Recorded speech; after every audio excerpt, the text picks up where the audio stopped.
El amanecer del 1 de septiembre de 1939 no trajo luz, sino estruendo.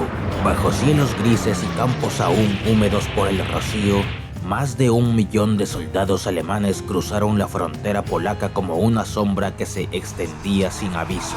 En el este, 2 semanas después, el rugido soviético completaría el cerco. Así comenzó la tragedia. La tierra de Chopin y Kosciuszka, de resistencia y romanticismo, fue partida por 2 tiranías sin alma. Polonia, una joven república renacida tras siglos de particiones, enfrentó el poderío de la Wehrmacht con una valentía casi mítica. Durante 35 días, sus ejércitos, su caballería y su pueblo resistieron el Blitzkrieg con una dignidad que no se mide en victorias, sino en memoria. Cada pueblo arrasado, cada bosque convertido en tumba, cada niño escondido bajo ruinas tejió una elegía que aún resuena en los ecos de Europa.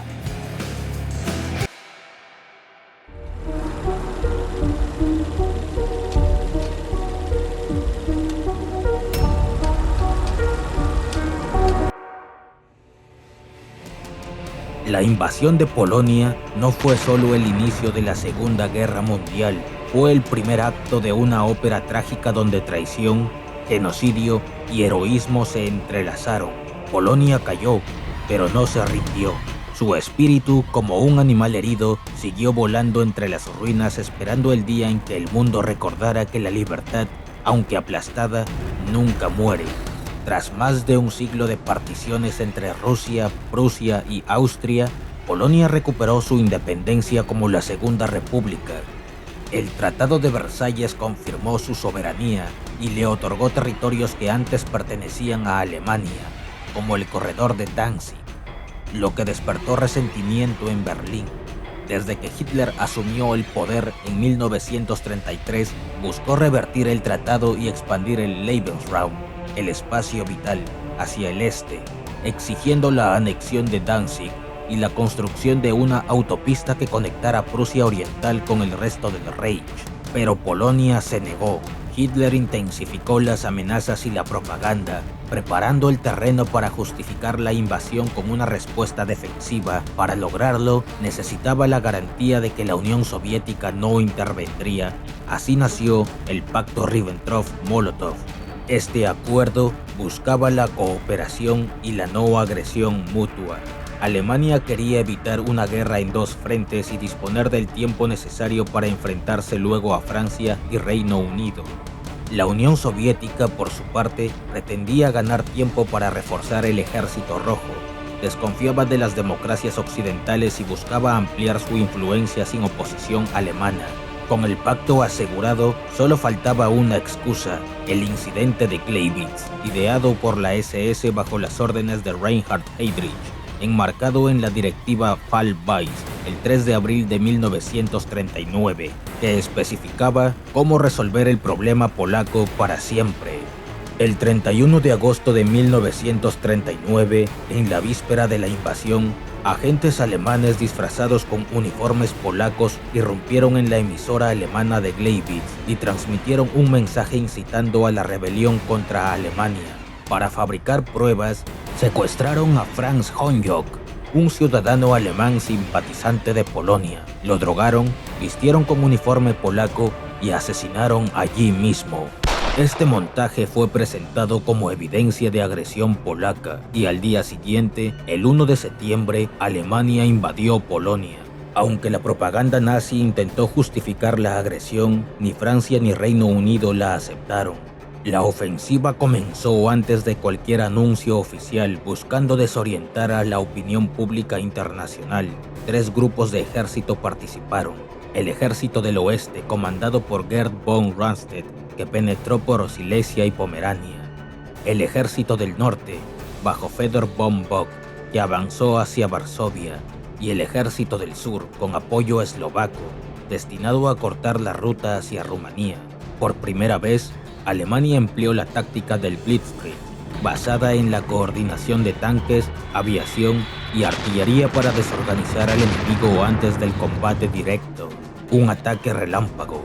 Las divisiones blindadas avanzaron hasta 30 kilómetros por día, superando las defensas polacas antes de que pudieran reagruparse. Bombardeos masivos, como el de Wielun, sin previo aviso, inauguraron el terror aéreo.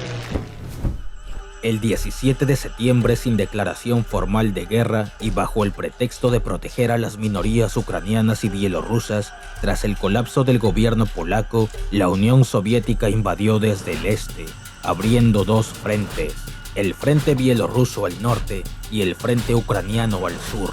Ambos avanzaron rápidamente hacia el centro del país, dividiendo las fuerzas polacas e impidiendo una defensa organizada. La Unión Soviética empleó su superioridad numérica, más de 450.000 soldados, 4.736 tanques y 3.300 aviones, frente a unos 20.000 defensores fronterizos. Para el 6 de octubre, Polonia había caído militarmente. En solo 35 días, fue derrotada, pero no quebrada moralmente. El territorio quedó dividido. Alemania tomó la parte occidental, incluida Varsovia. Los soviéticos ocuparon la oriental, habitada por ucranianos, bielorrusos, judíos y polacos. La línea divisoria seguía los ríos Pisa, Narev, Bug y San, dejando el 52% del país bajo el control soviético. La ocupación dio paso a una resistencia espontánea y descentralizada. Oficiales, intelectuales, scouts, maestros y sacerdotes crearon redes de información, sabotaje y ayuda humanitaria. En noviembre de 1939, el gobierno polaco en el exilio fundó la Związek Walki Zbrodnia, el primer gran cuerpo armado clandestino, encargado de coordinar la resistencia, recopilar inteligencia y preparar una futura insurrección. En 1942 se transformaría en el Armia Krajowa, el ejército secreto más grande de Europa. Entonces, volviendo a 1939, el gobierno polaco comenzó a construir una estructura paralela: escuelas clandestinas para evitar la germanización, tribunales secretos para juzgar colaboracionistas y prensa subterránea para mantener viva la conciencia nacional. Esta red llegó a tener ministerios, departamentos y una administración funcional en la sombra. Tras la victoria, Alemania estableció el gobierno general e implementó la Operación Tannenberg y el Generalplan Ost, que buscaba eliminar sistemáticamente a la élite polaca para borrar su identidad nacional y facilitar la germanización. En 1940 ocurrió la masacre de Katyn por parte del Comisariado del Pueblo para Asuntos Internos, también conocida como el NKVD soviético. Más de 22.000 polacos, médicos, profesores, oficiales y líderes comunitarios fueron ejecutados como acto simbólico de decapitación del liderazgo nacional. Los supervivientes fueron deportados a Siberia y Asia Central, donde miles murieron, y los que regresaron lo hicieron marcados por el trauma. Polonia también sería el epicentro del Holocausto. Antes de la guerra, albergaba a una de las comunidades judías más vibrantes del mundo, pero los guetos como el de Varsovia y los campos de exterminio como Auschwitz y Treblinka redujeron esa población a apenas el 10%.